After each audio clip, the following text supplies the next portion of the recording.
सभी पक्षी बहुत उदास बैठे हुए थे।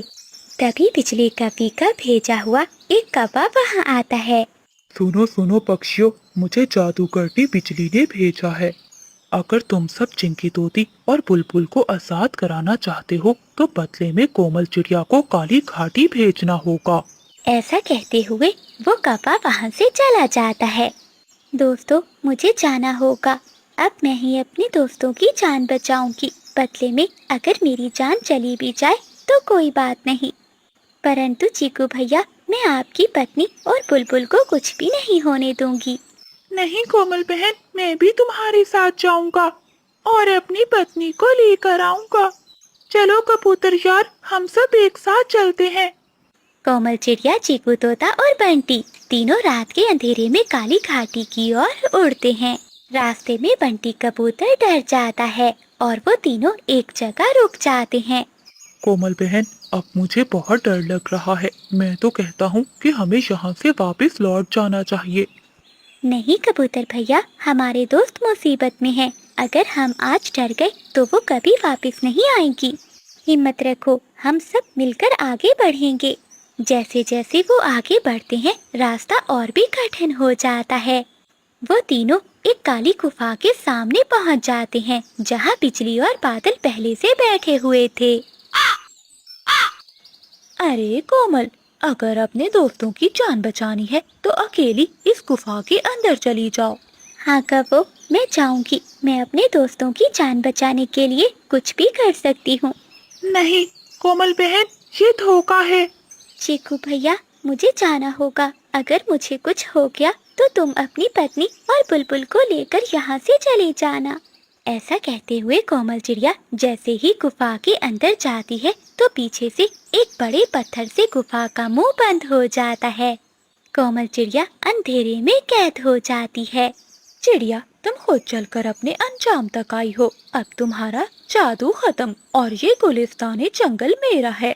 कोमल चिड़िया गुफा के अंदर से बोलती है, नहीं कभी, दोस्ती कभी नहीं हारती।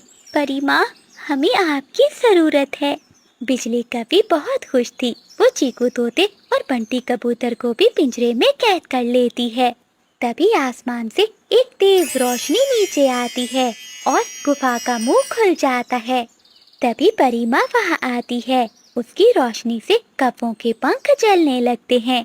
बिजली बादल, तुमने समझा कि तुम अंधेरे से रोशनी को हर। गुलिस्तानी जंगल में इस बार गर्मी बहुत बढ़ गई थी। सूरज की आग से नदियों का पानी सूख गया था और सभी पक्षी प्यास से निढाल थे। कोमल चिड़िया, चीकू तोता और कबूतर एक घने पेड़ की छांव में बैठे ठंडी हवा की प्रार्थना कर रहे थे। दोस्तों, ऐसा लगता है जैसे इस बार बादल हमसे रूठ गए हैं। अगर बारिश ना हुई तो हमारी सारी फसलें खराब हो जाएंगी। हाँ कोमल बहन, मेरे भी पंख चल रहे हैं। काश कोई चमत्कार हो जाए। अचानक आसमान से एक सुनहरी परी नीचे आती है, जिसके परों से रोशनी निकल रही थी। ऐ जंगल के वासियों, खुश हो जाओ, मैं मौसमी बहार का संदेश लेकर आई हूँ। आज रात से इस जंगल में जादुई नीली बारिश शुरू होगी। ये बारिश 3 दिन तक मुसलसल चलेगी, मगर याद रखना, ये पानी सिर्फ उन्हीं के लिए अमृत होगा जो मेहनत करेंगे, और काहिलों के लिए ये मुसीबत बन जाएगा। ऐसा कहते हुए वो सुनहरी परी गायब हो जाती है। सुनहरी परी की बातें सुनकर सभी पक्षी तैयारियों में लग जाते हैं। उसी जंगल में बादल कौवा और बिजली कवि भी रहते थे, जो अपने ठंडे एसी वाले घोंसले में सो रहे थे। कोमल चिड़िया कौवों के घर आती है। बिजली बहन, बादल भैया, उठो, जंगल में बारिश होने वाली है। आप भी अपने लिए भोजन जमा कर लो और अपने घोंसले को मजबूत बना लो। अरे छोटी चिड़िया, तू फिर से अपना रोना लेकर आ गई। मेरे पास तेरे जैसा फजूल समय नहीं है। पता है, मेरे 2 पहलवान भाई हैं, वो मेरे लिए ढेर सारा अनाज ले आएंगे। तू जाकर अपने दोस्तों को भाषण दे। हाँ कोमल, अब जाओ यहाँ से और हमें सोने दो। बिजली, मैं तो तुम्हारे बच्चों के लिए सोच रही थी। लगता है तुम्हें अपने बच्चों की कोई चिंता नहीं। ऐसा कहते हुए कोमल चिड़िया वहाँ से चली जाती है।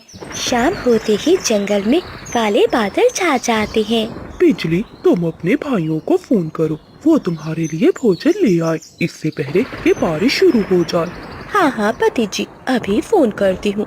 फिर बिजली कवि अपने भाई का नंबर मिलाती है। भैया जल्दी आओ, जंगल में बारिश शुरू होने वाली है। जुगनू और मुन्नी को बहुत भूख लगी है। तुम्हारा भाई चोरी करते हुए पकड़ा गया है, इसलिए चील महारानी ने उसे काल कोठरी में बंद कर दिया है। अगर तुमने दोबारा फोन किया तो तुम्हें भी इस कोठरी में बंद कर दिया जाएगा। बिजली कवि डरते हुए फोन बंद कर देती है। क्या हुआ बिजली? बादल जी, धोखा, मेरे भाइयों ने मुझे धोखा दिया। क्या होगा? घर में एक भी दाना नहीं है। बिजली, अब सिर्फ एक ही रास्ता है। कोमल चिड़िया के पास जादुई अनाज है, हमें वो चोरी करना होगा। रात होते ही जंगल में तेज बारिश शुरू हो जाती है। बादल और बिजली अपने घर से निकलते हैं और चिड़िया के घर की ओर जाते हैं। बिजली, मैं यहाँ पहरा देता हूँ, तुम खिड़की से अंदर जाओ और चिड़िया का अनाज चुरा कर लाओ। फिर बिजली कवि खिड़की के रास्ते से अंदर जाती है। वो जैसे ही अनाज की बोरी को पंख लगाती है तो एक नीली रोशनी चमकती है और वो रस्सी में फंसकर उल्टी लटक जाती है। कोमल चिड़िया ने अपना पहले ही जादुई फंदा लगाया हुआ था। बचाओ बचाओ, बादल जी मुझे बचाओ। बिजली कवि के शोर से चिड़िया भी शोर मचा देती है। चोर चोर, मेरे घर में चोर घुस आया है, पक्षियों पक्षियों जल्दी आओ। बादल कौवा शोर सुनकर